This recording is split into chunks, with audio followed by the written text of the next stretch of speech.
you were, Yes.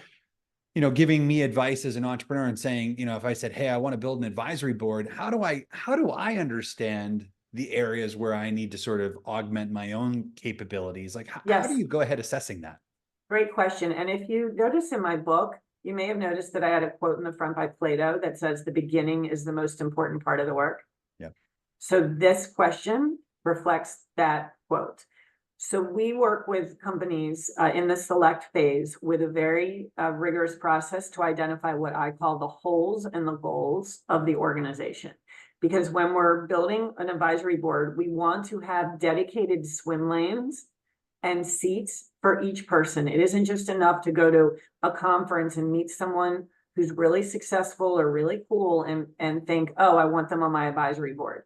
We need to make sure that again, there's intention behind it. So we do a very detailed analysis up front, a SWOT relative to the board seats. And there's a lot of things that we have to look at. We have to look at, again, the holes and the goals, make sure that there's alignment of the mission and the purpose and the values.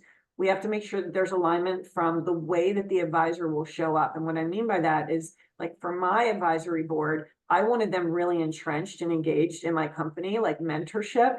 Some people only want their advisors to work with the C-suite, and some advisors don't want to work inside the company. Yeah. So there has to be alignment between what the advisor wants and how they want to show up and what the leader wants from the team. So all of that has to be figured out. And we also do what Doxa does really well. You do the personality assessments to make sure that your assistants are aligned from a work and personality perspective with the client.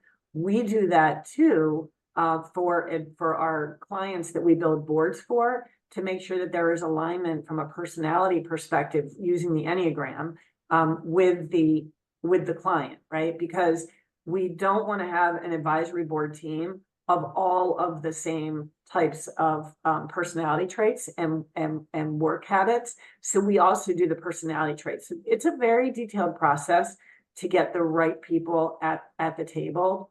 If you don't get the right people at the table, the best case scenario is that you're going to have a wasted seat, right? You won't get a lot out of your advisory board. The worst case scenario is that you'll get bad advice and they can lead you down a wrong direction that can potentially harm your company. So getting the front part right, the beginning is the most important part of the work. Really doing the upfront analysis helps the selection process go much more smoothly.